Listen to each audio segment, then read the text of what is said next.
Welcome back to another episode of the Unraveled and Rising podcast. I'm your host, Kimberly Diaz. Please help me welcome my co-hosts, Michelle and Terry. Welcome, ladies. Hi, everybody. Morning. All right. I am so excited to share with you our guest today, Knoel Hendrick. Knoel is a licensed clinical social worker of 30 years who helps people that are dealing with unresolved trauma. She's also the founder of Hope Christian Counseling and has helped me greatly. Welcome, Knoel. Oh, thank you so much. It's so nice to be here. So happy to have you. Yes, welcome. So I want to just get right into it. So what got you into wanting to help heal trauma? Oh, wow. Well, what I found as a therapist, so I have kind of an eclectic background. So been in social work for over 30 years and I opened my own private practice in 2017 and I've done therapy throughout my career. And what I started to notice after a while is when you're in therapy with a lot of people, not everybody, but sometimes people can kind of go in this circle where they're just going around and revisiting the same thing over and over and over again. And I wanted to figure out how to get out of that loop. Because what I really want is for people to feel relief, right? To get on the other side and to feel like, oh my goodness, I don't feel so triggered or I don't feel so heavy. And I was like, there's got to be something that I could do or that would be helpful for my clients that would really help them move past the trauma or the pain or hurt, frustration, grief, whatever it is. Love that. Awesome. And is that when you started using, so let's talk a little bit about the different modalities that you use for counseling. So I use CBT, cognitive behavior therapy. There's DBT that I interweave different places and spaces in my therapy. So that's DBT is dialectical behavioral therapy, motivational interviewing, which I think all therapists generally use. But I will tell you, my biggest thing is starting where the client is. Yep. Just finding out what do they need, what are they really saying, and just really being present. I think really is one of the number one skills that a therapist can use to really be able to hear what the client's saying, but not just hear what they're saying, but really get into their shoes and understanding where they're coming from. Mm-hmm. Oh, and EMDR. And the step we're going to.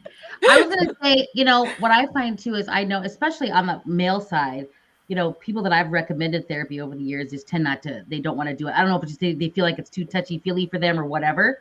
But what do you say to people who are kind of even before they get to one of the modalities you're talking about, people that maybe need some sort of treatment and are afraid to do it?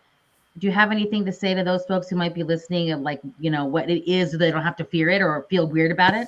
Absolutely.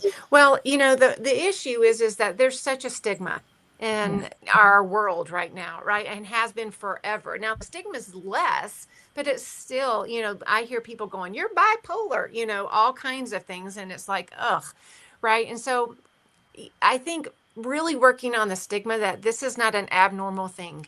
Everyone struggles. Everyone has something that they have difficulty with. This is just a support. This is not to legitimize you're crazy. This is to really come alongside to support people and really helping them to be the best version of themselves. So one of the things I do, I know we're going to be talking about EMDR a little bit later, but one of the things I love about EMDR is you don't have to talk that much. You do have to set up the information so that we're able to utilize that. And you do get deep quickly, but you also have to trust that process. And so I'd say to people, you're carrying this backpack along with you everywhere you go anyway. So you might as well just stop and deal with it.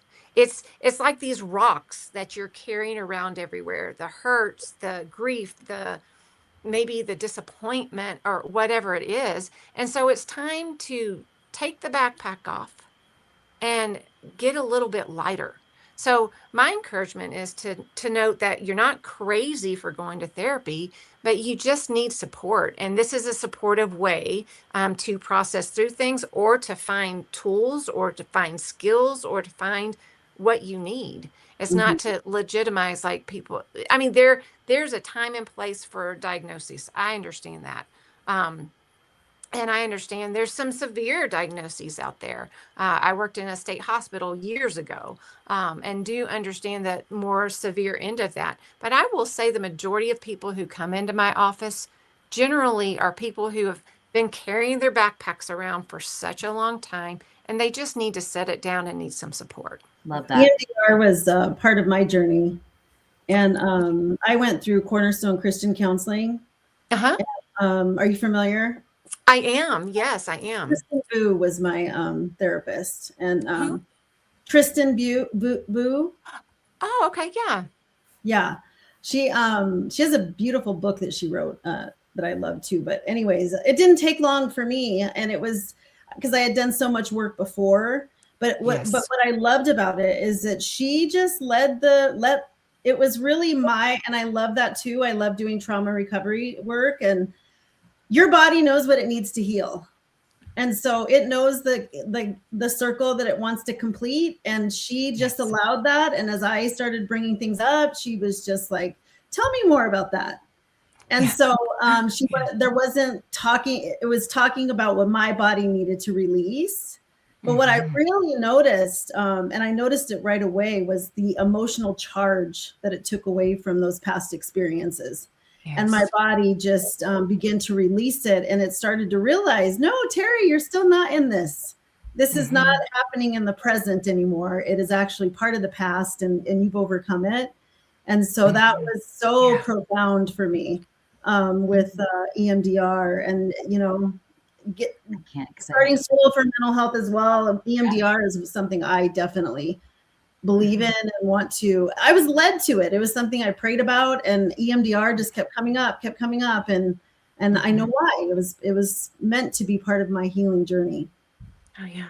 One thing I'd like to add to that too is part of our brain's job is to bring things up. We get irritated about that, but it's actually its function. So it brings it up, and then we're like, what do I do with this? And so that's what I love about EMDR, is that it brings it up. We use that mechanism that is already naturally wired within every person in the world.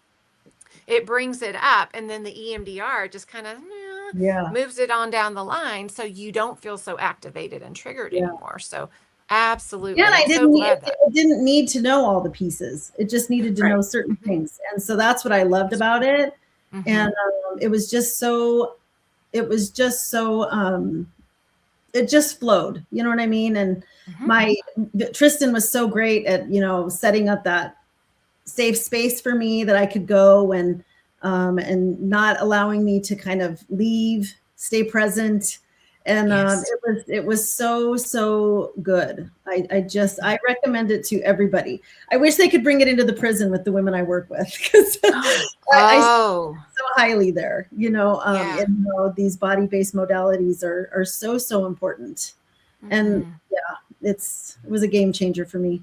Yeah. And for me too, and I've been very open about going through estrangement, and that's what really kept coming up for me. And Knoel really helped me.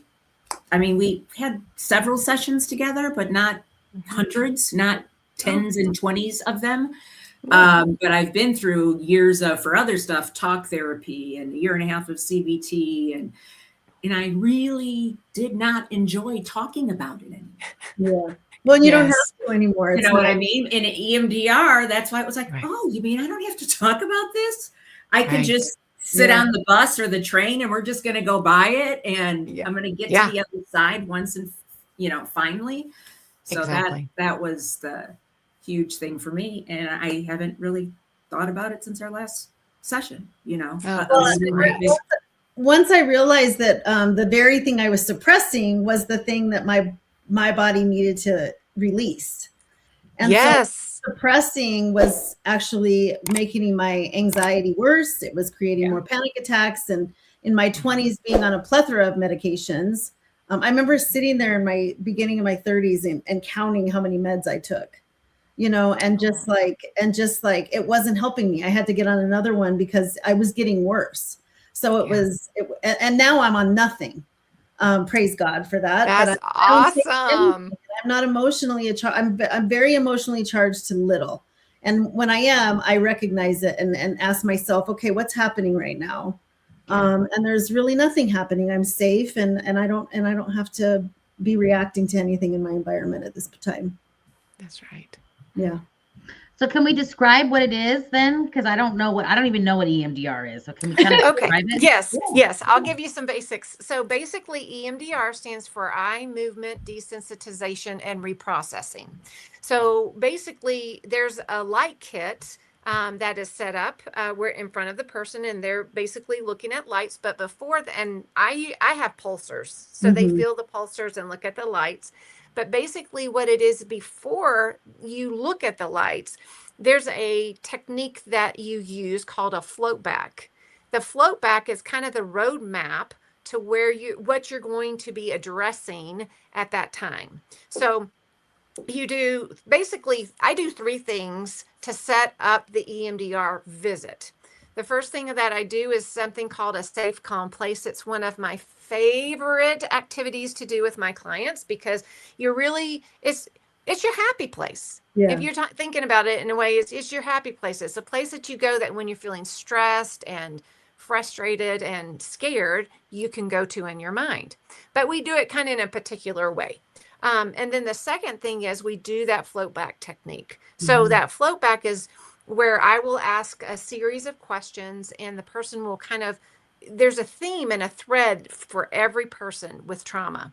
And so the trauma that we're encountering currently, yes, we're encountering it currently. However, there's many strands that go back. And so let's just say you're experiencing, rejection. So if you're experiencing rejection, that rejection is probably coming from a long line of rejection. And so it's kind of like this thread. If you can imagine a thread or a theme, maybe is a better word, that comes from way, way, way back. So it kind of, it has an indication of how we interpret things, how we receive things. And so this thing that's triggering us, that's kind of where we come in. But it's also related to your history, your experience. And so we do that float back so that we gather all that information. And then I like to use that first, what I call a full EMDR visit, to use the lights as much as we possibly can. The third thing, though, I do in that initial visit is I really enjoy doing a little bit of EMD, which makes me really, really happy. And what that is your body keeps the score, right? Like we've heard about that book. A lot of us have read that book. Excellent book. Can't, say enough good about that book. But I now am starting to notice that when people come in and they're anxious and they're like, I'm not sure about this EMDR or what will it bring up, or I'm scared. I'll say, okay, where are you feeling that in your body? Oh, I feel it in my chest, or I feel it in my shoulder blades, or I feel it in my head, or whatever. I'm like, okay, well, you know what? Let's do this. What number on a scale of 1 to 10 where you're feeling it in your head, right? In my head, yes. Okay, on a scale of 1 to 10, 1 being nothing much, 10 being like, let's go to the ER. Where do you feel? Oh, I feel about a 5. And so what we'll do is I'll do the lights and the pulsers for the EMD so that they get a little bit of a feel for, oh, okay, what's this about? And what happens is, what I've noticed recently is people are like, well, that wasn't so bad. And I'm like, I know, right? And so they feel more comfortable when they come back in to be able to do, obviously, more on a deeper level, right? And the EMDR is really reprocessing all of those traumas that we identified in that map, in that float back technique.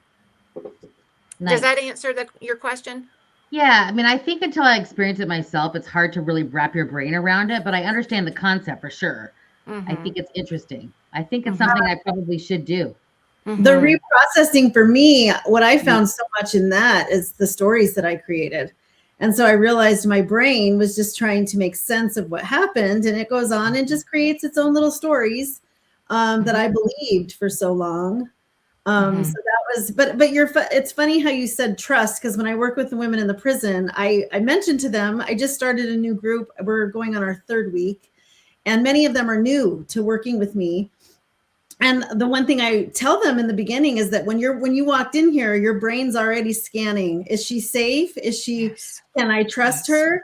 So I mentioned to them to listen to that. I said, just pay attention to that, because it's already bringing stuff up and saying, trying to look for safety within me. And so and just showing them that I'm actually here and providing a space for you. And I want you to begin to feel safe with me, because there are things that are going to come up. And when you're feeling that in your body, that's exactly what it's doing. It's feeling like I'm not safe right now and creating an angst in you. But I also loved the safe place, because mine was in the lap of Jesus, where he just held me. And so when she told me to go to my safe place, that's where I would end up, was right with him, and just him rubbing my head and just making sure that everything was safe. And so I knew that I was safe when that safe place was an important piece. Mine was on the beach. Yeah. Everybody has a different safe place, you know. Yeah. But it's a happy place.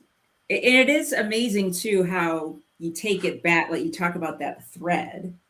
And you know, when we got down to it, it absolutely went back to when I was a kid sitting on my bed alone in my bedroom, and you know what I mean? So it was like, it started way back then. Yes. And it's how we interpret things make a huge difference on how we feel. Well, one of the themes with me was wanting to always make my mom feel better, make her feel happy, because my whole childhood, my parents were going through a divorce. Well, they had a bad relationship, but finally in my 3rd, 4th grade, they started to separate. They weren't finally divorced until I was in middle school. So you can imagine this was my whole childhood. And I always saw my mom not happy. And so I wanted to make my mom happy, but everything that I tried to do to make her happy, it was never enough. So when I get this I'm not enoughness or this unworthiness and things, I know exactly where it's rooted. And then just even like stepping out into things, and just when I did that for her and I thought I was doing a good job, there was always something that wasn't good enough. So I'm realizing now in my own life that sometimes I don't step out into things because I know in my mind, I'm still working on it, but the fear of being told that wasn't good enough, or that I'm not doing it right, is what keeps me sometimes from progressing forward, because it was so painful as a child.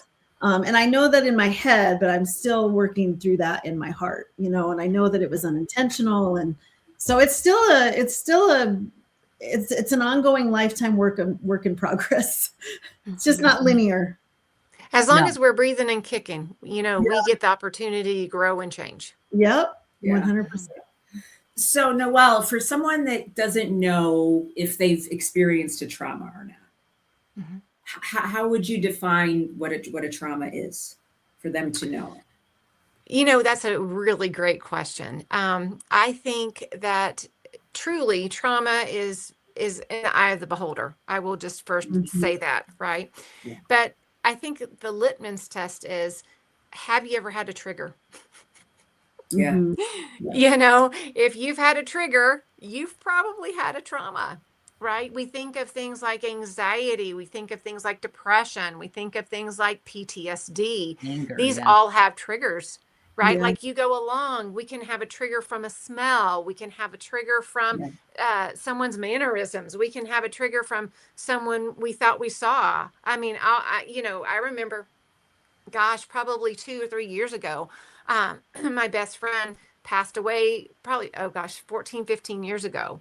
And I could have sworn I saw her in a grocery store. She has never been to the state of Colorado, I don't even think.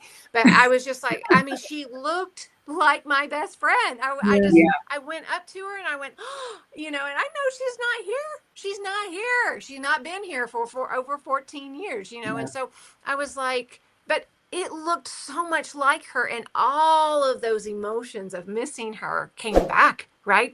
So the actually smell the sense of smell is our number one thing that brings something back in an instant. But it can be someone's mannerisms, it could be someone's voice, it could be what someone looks like, it can be almost anything that's a trigger. We can even have triggers at work, at school, at home. Terry, you had mentioned, we try to pause and kind of check in with like what's going on underneath the surface here, right? And so that's kind of how you know if you're responding at a 10 when you know it's a 2. That's what I tell the women in the prison. When you've had a reaction that doesn't match what it should have, then you want to question that, because if you're like, whoa, where did that come from? There's something deeper there. Yeah. How do you always know, though, if the reaction's not appropriate? Because if you've been in an environment where reactions and going off the handle and stuff is appropriate and everybody does it, how would you even know that it's not appropriate? Well, I think for myself, the question's always, would it be appropriate if someone did that to me? Right? It kind of grounds you to be able to go, if someone's screaming and hollering and yelling, no, that's not appropriate. If it's not appropriate for me to do to someone, if it's not appropriate for them to do to me, right? Like, I mean, there's boundaries there, but being able to look at that and kind of go, that seemed a little bit, or even checking in with yourself. Yeah. Did I come across the way I wanted to come across? I talk a lot in my practice about showing up as the best version of yourself. And so if you're going to show up as the best version of yourself, was that the best version of yourself? Or was that the best version of Sally or Fred or whoever? Well, and one of the things I tell the women in prison, because they feel like they're marginalized, so they have had, a lot of really bad traumas. But I was one of the ones when I was going through my divorce that didn't feel I had trauma. And so when I talked to the women, I said, if you would have looked at me, I had 2 parents in my life. I was supported. We didn't go without financially. They both loved me. But so for me, I was like, I shouldn't be saying I have trauma. And that's the biggest deception that I work with women and want them to know, and the freedom that they can get, because sometimes trauma is verbal abuse. Sometimes it's emotional abuse, where you didn't have a mother who didn't have the capacity to connect with you on that level. So just because it wasn't abusive or physical doesn't mean that your body still didn't see as a child that you were not safe. It could even be neglect. Absolutely. And so it's not always what happened to you, but sometimes it's what didn't happen to you. What didn't happen for you that should have happened for you. Yeah. So those are the parts I think get so mixed up when you're talking about you've had trauma, because some people might look at you and then discount it and make you feel like you should discount it because your life wasn't that bad. But so that is such a misconception that I love to share with people. Would you agree with that? Oh, 100%. That's why I said it's kind of in the eye of the beholder. If you're having a trigger because of that thing, you have to kind of ask yourself, wait a minute, was that abuse? Would I define that abuse for my friend or my, loved one or this or that? If you would, then it can be abusive to you, right? And I do think we have to be careful. Everything is not abuse. Right. Not texting someone back, not abuse, things like that. Yeah, you didn't traumatize me by not answering my questions. Sometimes, oh my gosh, they traumatized me. But not everything is trauma. Sometimes it sucks and it hurts, but that was not traumatic. Right. Not that everything that's trauma isn't painful, but not everything is trauma. That's exactly right. I think trauma, when you think of trauma, think of triggers. You can think of, oh my goodness, that keeps coming back to my mind. And there's a hurt. Your heart hurts over that thing, right? Or like you said, I wanted to make my mom happy or whatever, but there's something attached to that. And so traumas doesn't mean that you can't ever recover from that. That's what I really want to, put out there, that you can heal from your trauma, whatever that might be. And there's people who've had deep-seated traumas that need that support. I think sometimes we can overuse the word trauma, and it can be used in all kinds of ways. But when I'm talking about trauma, I'm really speaking about those things that are triggering you and also, in a way, preventing you from showing up as the best version of yourself. Yeah. Yeah. What your body experienced, really. Yeah.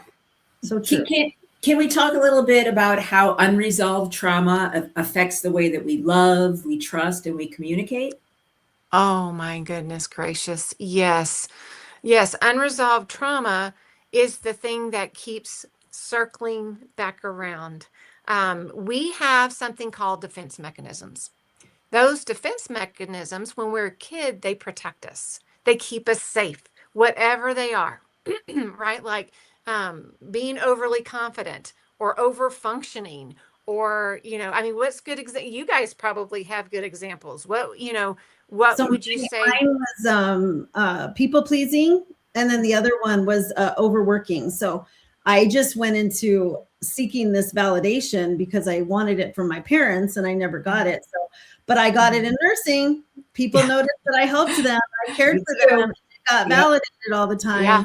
So I went into overworking and working 5 12-hour shifts a week, and so to the point of burnout. And so recognizing that's over functioning. So recognizing that I was, and then just putting myself on this perfectionism thing, and that I had to do everything perfect, and I was my biggest critic. And perfectionism and performance. Yeah.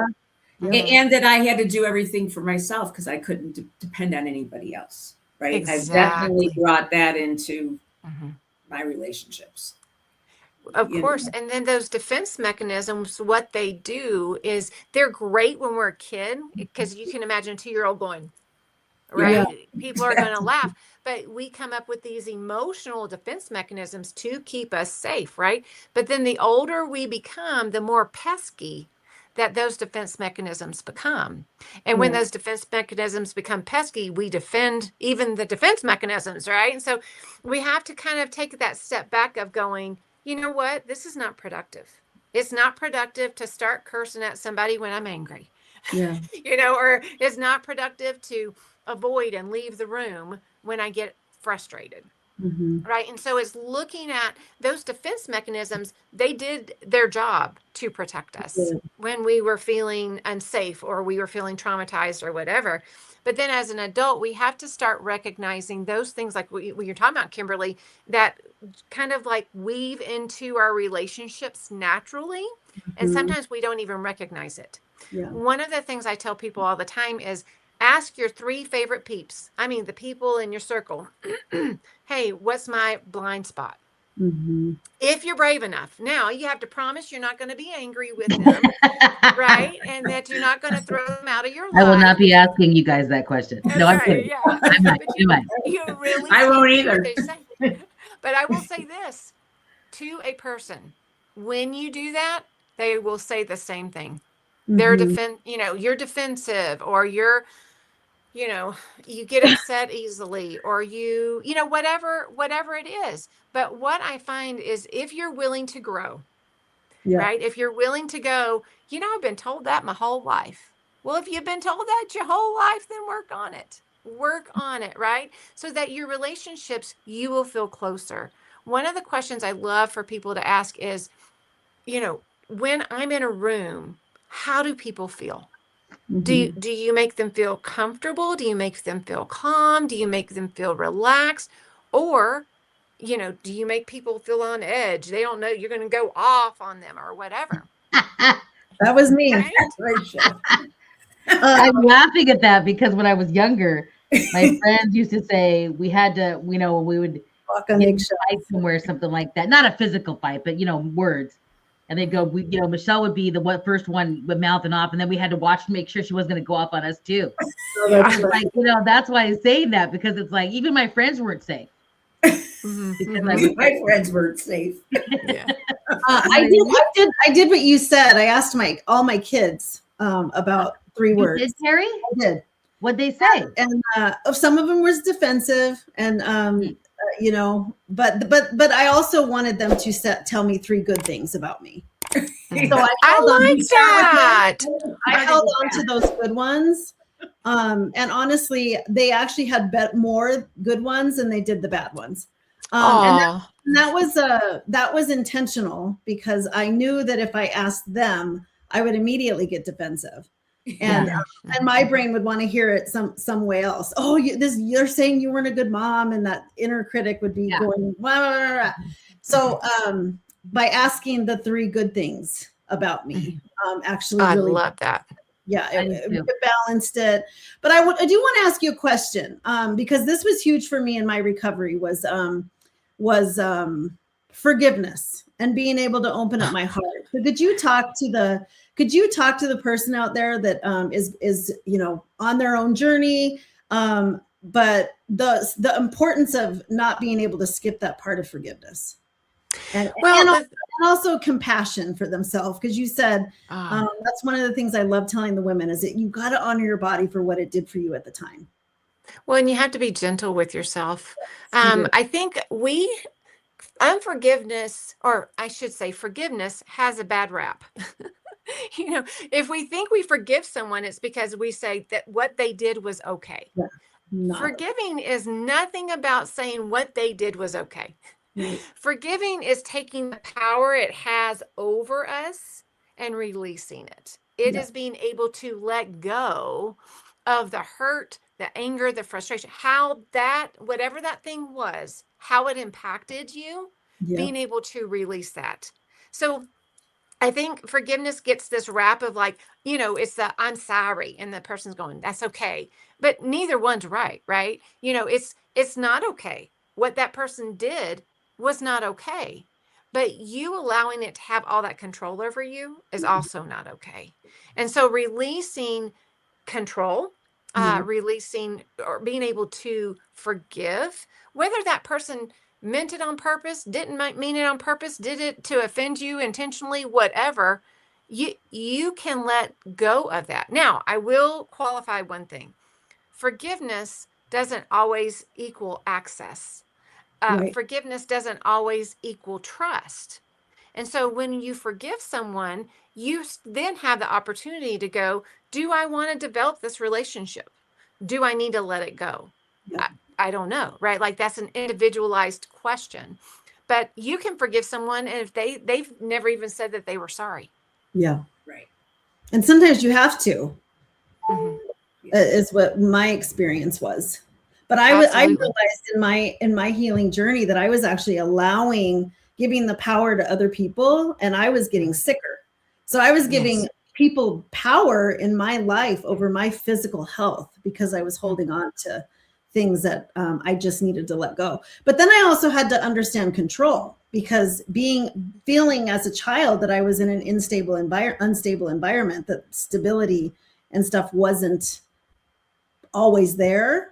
I realized that I held on to control because I wanted to control things that I could control. So that was also just a habit that I had to learn. Oh, this is just my control habit, because I needed to control something as a child, because I felt like I could control nothing. Really great book out there, Let Them, Mel Robbins. Many people have heard of that book, but I highly recommend everyone in the world to read that, because it talks about boundaries, control, and showing up as the best version of yourself. It's an excellent book. Kimberly, I just want to make sure, did I answer your question? Yeah. Okay. No, definitely. And then just to touch a little bit on what Terry had brought up, you know, what does the role of compassion play? Oh, we have got to be gentle with ourselves. So, I liken it to this. You're going to school. You're in grade school. Okay. And your teacher comes in one day, and your teacher's like, I'm so glad you guys are here. This is awesome. We're going to learn today. This is going to be great. Versus the teacher that comes in and goes, sit down, shut up. You're horrible. You guys are just brats. I can't believe I'm a teacher. Oh, this is terrible. Right? How a teacher approaches us has a huge impact. How we approach ourselves has a huge impact. Yeah. So if we approach ourselves with gentleness, kindness, empathy, our spirit opens up. We can learn, we can grow, we can be curious. But if we are, that inner narrative is like, see, I knew it. I was a horrible, terrible, no good person, or I'm a piece of whatever, we talk so bad to ourselves. But I will say the number one rule that I tell people all the time is if you would not talk to the grocery clerk like that, do not talk to yourself like that. Mm-hmm. Or if you wouldn't say that to your best friend or to your spouse or to your kids, don't say it to yourself. So that gentleness is pivotal. It's pivotal. It's It just is. like it's a tool. Mm-hmm. It's a strategy. And if you're noticing that you are saying unkind, unproductive things to yourself, it's going to put your system in that fight and flight. And you're going to just continue to remain in that fight and flight until you start with a mind of curiosity, being gentle with yourself, being kind. Some of the things we say to ourselves, we would never say to our friends, or we would never say to our kids. Yeah. Yeah. Well, and even the that opening, being able to open that my heart again, was so pivotal. And the women are really afraid to do that at the prison because that is a vulnerable place for them. And you're in a prison; they're not vulnerable. And so it's been really great to see. Oh, I just love the women that come in and sit at the back of the room, don't say anything, but by the end are sitting right next to me and are their heart and are talking about things. And to me, that's what it's about. Starting to open that heart again. And not that people you come into your life are ever going to be trustworthy. Like there's going to be people that let you down. We're humans. But being able to also trust that gut intuition when we're traumatized, we silence it and we don't trust it because we've not made the right decisions. But the only way to trust it is to begin to trust that you can trust you, and to start allowing yourself to do that again. Well, trusting your gut is also a tool. It I is. think what we do is we repress, and we forget that, oh my goodness, my gut's the thing that keeps me out of trouble. And so if we continue to push that down, right, instead of listening, like, well, what's it indicating to me? Hey, don't walk down that dark alley. Then, dude, don't walk down the dark alley, right? But as things come up, we forget, oh, my gut's telling me something's off with that. I probably shouldn't do that. Then don't. Or maybe it's saying, do that. Then do, right? So and intuition's a muscle, right? Yes. And the more you listen to it, the more it develops. Awesome. So, Knoel, if someone's feeling overwhelmed, they're not sure where to start with therapy or how would you tell them to get started?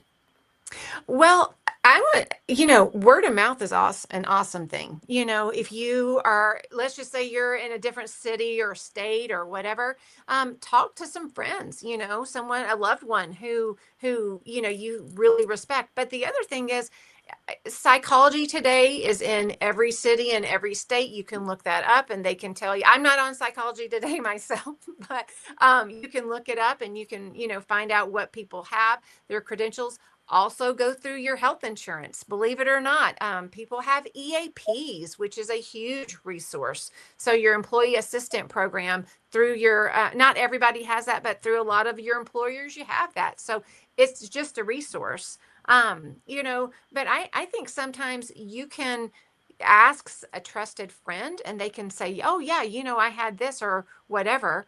And they were very helpful to me. I find word of mouth, I have a tendency, believe it or not, for our therapy, to like word of mouth, because it's kind of tried and true. It's not that I'm saying that hairdressers and therapists are the same, but I will say when I found my best hairdressers or when I found my best, handyman or whatever, it's because a neighbor or a friend or someone told me about them. And it's like, oh my goodness, they were so helpful to me. And so when you get a word of mouth reference, people aren't going to refer someone they didn't like. Right. And so I always like to say that, but if you're just starting from scratch and you don't have any friends that have gone to therapy, you can go to Psychology Today or your health insurance website.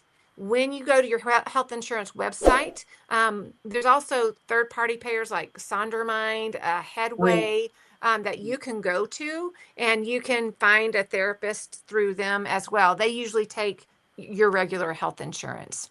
So how would someone, I know you're located here in Thornton, Colorado. So Mhm. how would someone reach out to you? Honestly, they could come to my website, or my email, which is hopechristiancounselingco@gmail.com. They could call me. They could text me. They could also go to my website, which is Hope Christian Counseling CO, and it'll pop up, and you can just go up on the website. Should I get my telephone number out? We can put it in We the can show put it in the notes. show notes. Yeah. Yeah, Okay, so make do sure that. Michelle gets it. Yeah, And I then will. we're talking about giving referrals. So Jennifer and Jill will be coming here shortly. I did want to add one thing real quick, Yeah. because you're a Christian one. I actually found mine, and maybe many of our audience. There's many online churches, and they have apps and they have resources. So my church actually has resources and has vetted counselors, psychotherapists, and all of that stuff on our app in our church. And so, and there was also some that were, if you're local or you in your city, wherever you are, there's local recovery groups that also would offer great referrals for you as Absolutely. In 2024, I met Jill, and at a meet and greet kind of thing. There they are. And I wanted to hear about what they were doing, and thinking, man, maybe what they're doing would help some of my clients. And so I went and met them and started working with Jill and Jen. And I had actually had a cheerleading accident when I was going from my junior to senior year in high school. Fell on my left side off of 5 high people. And at session, I think it was 7 or 8, my pain went away. And that's been 2 years now, and I have had 0 pain since then. So I can't say enough good about Jill and Jen. I just love them. They are great, and you will love them too. Yep. And Jennifer referred me to Noel. So, and their combined therapy has changed my life. Amazing. Yes. Do you want to introduce them, Kimberly? Yep. So we've got Jennifer Pagani, and we've got Jill Vega with Mindful Wellness here in Colorado. And welcome, ladies. Thank you. Thanks for having us. It's an Thrilled to honor. have you. So I wanted to have the two of you on for a little bit. Noel had talked with us about different types of therapies in the EMDR, and I found that the micro treatments that you guys do, along with the EMDR, like it really kind of like just sealed it in for me. Right. And so can you guys explain a little bit about what microcurrent treatment is? And Yeah. So it's essentially using the idea that your body is capable of healing itself. So we are not trying to identify where there might be a problem in the brain. We are simply helping to assist the brain to get into a healthy state, and then the brain is able to heal itself. Much like if you get a cut on your skin and you wash it and put a bandage over it, you don't have to figure out how to grow new skin cells. It just needs to be in the right environment, and your body knows what to do. So a lot of times when things get off balance, or we have traumatic events that happen, or brain injuries, the body goes into protection mode, which most of us recognize as fight or flight, or high beta brainwaves in our world. And when it gets stuck in these patterns, it's not able to heal itself, and then it just kind of continues to get a little off kilter, a little off balance. So our treatments essentially, in a very gentle, non-violent or scary way, it very gently helps assist that brain get into the gamma brain waves. So those alpha, thetas, deltas, with a passive treatment, meaning that it's really gentle. The person just needs to sit back and relax. You don't feel any pain when it happens, but your brain responds. We're using the language of the brain, which is electricity. But telling somebody who's in fight or flight to go meditate to get in these delta brainwaves is just really not very possible. So we're helping an overworked, overstressed brain do that. And then the brain is able to, in that very healthy, calm state, able to look at what could be a little off balance and reorganize that. So that's essentially what it does. So we're going to get more into you two ladies, but while Noelle's here, can you guys talk a little bit about the work that you're doing with the FOP together? Oh, sure. So I think that's awesome. yeah, I mean, one thing that we've realized, like with Knoel, especially people that have been through traumas, right? That the combination of the two is really powerful. And people at the FOP recognized that just from experience. So luckily we had a few people come in and do the treatments, and we realized that people that have gone through these traumas, we refer them over to Knoel after a period of time, after we're able to kind of calm their nervous system. Now they're in a place that they're ready to approach the traumas that they've been through. The reputation is what landed us at the Fraternal Order of Police. And I was just confused. What is FOP? I know, I was thinking the same thing. I knew she'd get to that. I was like not listening, going, "What's FOP? What's FOP?" Thank you for saying that. Fraternal Order of Police. And so basically it's the union for the police officers. Yeah. So we are at the state lodge, and once we were asked to be part of their wellness center, we said, well, we really need to come with Knoel, because for this particular type of group that's exposed to these traumas on a regular basis, and even if they're not directly involved, they do receive secondhand trauma a lot. So for this particular sector, it works really well in conjunction, the two of us working together. We're really able to not just calm the nervous system, but actually with Knoel get down and through the traumas that they've been through. Mm-hmm. And we did note, when you look at statistics with firefighters, police officers, EMT workers, what you notice is there's a high probability of TBI. What you notice is there's a high probability of PTSD. And like, Jill was just referencing, a lot of these officers, they don't even realize how heightened they are. And so these two therapies put together really do help calm their system down so they can get back on the beat and be able to really produce the way that they want to show up at their job. And so it's just an honor and privilege to be able to work with alongside Jill and Jen. And I'm excited. I feel like we're just getting started at the Fraternal Order of Police. Yeah. My sons are in law enforcement, and my daughter-in-law is just getting ready to start on with La Mesa County in San Diego. And as a new officer, but she did a lot of domestic violence, and she was a victim advocate for many years, and then worked for Adams County courts and did a lot of nonprofit work there. But one of the things that